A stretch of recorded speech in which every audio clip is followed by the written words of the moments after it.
every year when the season ends, it's difficult because you know there are guys in that locker room that won't be your teammates next season.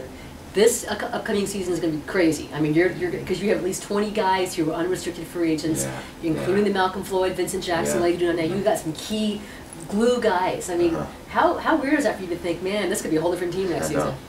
You know, I think personally, no one is really immune to change. You know, like it's gonna happen.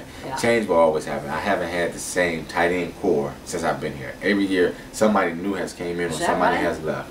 Every single year. You know, so it's the nature of what this business is about. What I want everybody to be here. What I want the core guys to be here. Of course, I've been playing with them for 6 or 7 years now.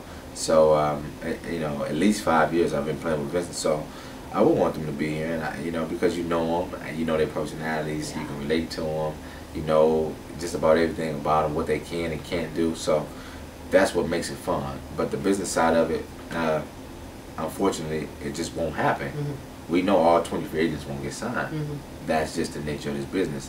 So, you try to figure out who suits and who fits, you know, what the Chargers do best. And I think that's something that they have to worry about, and they will, and I'm quite sure they will do a good job at it because they've been able to do it this far, you know, up until this point. Now, 2 more things. One, when you have this type of season, there's always going to be a blame game, and it always happens. You know who it is. It's either going to be AJ Smith's fault or it's Norv Turner's fault. We don't know what happens in the locker room. We don't see how you guys respond to Norv Turner. I'll ask you, how do you and your teammates respond to Norv Turner as a head coach, as a motivator?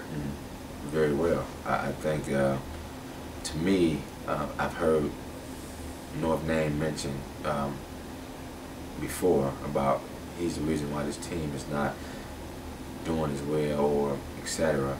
And I just have a problem believing that anytime you can take a team and they have the #1 offense, #1 defense, and then take guys that you don't even know their name or didn't even know who they were, or in some cases wasn't even on our team, on a 53-man roster, and come away with wins without the core guys who you depended on playing, and you base your schemes around, you know, that's saying a lot about a coach.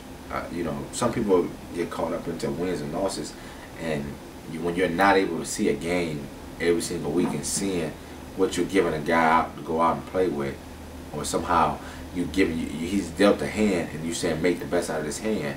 Well, the hand that he was dealt is not necessarily the hand he was expecting to play. You know, due to injuries, due to people not being here, and you somehow you make it all work, and you still put us in a position to make the postseason. I think it was still a accomplishment itself, because you think about all the guys that we had, and you know, when Malcolm was down, Patrick Creighton was playing well, and Legado had been hurt majority of the year. When Legado got healthy, and Malcolm got healthy, and Patrick got healthy, and Vincent was coming back, I got hurt. Then Vincent got ready, and then Creighton went down. Then Malcolm went back down. You know, and then you fluctuating ups and downs, and then you know Ryan was supposed to, and then he get hurt. You know, it's one of those things where people take the physical health for granted in this league. It's one, if you can stay healthy and keep your core guys healthy and play 16 games, you know, there's no doubt in my mind we still be going to the postseason right now. Does he get the most out of his players, you think? Is he a butt kicker? Does he hold guys accountable? I think his style somehow frustrates people because he has a way of communicating with you without, you know, he's not your yelling in your face kind of guy. He's not quite Rex Ryan's with the F-bombs. You know, he's not that kind of guy. But I think he talks about the things that I know help win football games. He talks about the taking care of football. He talks about the turnovers, the detailed things, you know, the small little detailed things that help you win football games. And when you think about all the games we have won, that's what we did. And when we think about the games that we didn't win, that's the same. It works the same way. That's something that we wasn't able to do. We was making turnovers, and we wasn't winning on special teams. And those are things and attributes he always speak about. Last thing, Antonio, and thank you so much for your time. You know Charger fans are frustrated. Yeah. And you know there's a lot of speculation and second guessing and who's to blame. Yeah. If you're speaking to Charger fans right now, give them reason for optimism for this next season with the guys like yourself, like Phillip Rivers, and even with Norv Turner as your head coach next season?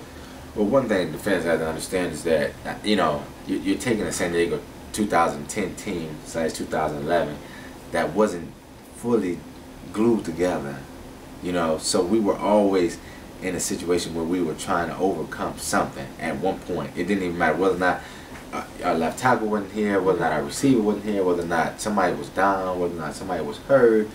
I mean, you got to think Stephen Cooper got hurt at the end of the season. He's like that quarterback on that defense. Yeah. I mean, all those things make a difference. I know it seems so small, but trust me, him not playing that last Cincinnati game, it made a difference. When they came out and they threw a pass and the play wasn't called and everybody was looking for the Coop, that's where Coop comes in at. And, you know, and I think that's something that would definitely make a difference in the game. And I think once you think about this team, why we have the right pieces and puzzles, because once we get all those guys here, fortunately we can get everybody signed and get them back here. We have the right nucleus to win the championship. You know, when they talk about a championship, they talk about an offensive line, they talk about a quarterback, they talk about a defense, and that's what we have. You know, we have all those guys. We got guys that can make plays in the running game. We got guys that can make plays in the passing game. We got guys that can stop the run. And you talk about an MVP caliber guy and Phillip Rivers. You know, quarterback is the #1 position you need to win a championship, and we have one of the best in the game right now. And by the way, are you finally going to drag Phillip Rivers to the Pro Bowl? Make him get a tan, get Hawaii, get a tropical drink. He said, you know, because normally he was, you know, when the last time he was voted, he was, you know, the knee he keeps having kids. And I mean, it was things that was bigger than football that was happening. So, fortunately, he'd get a chance to go, and I told him we're gonna definitely call him a rookie once he get over there.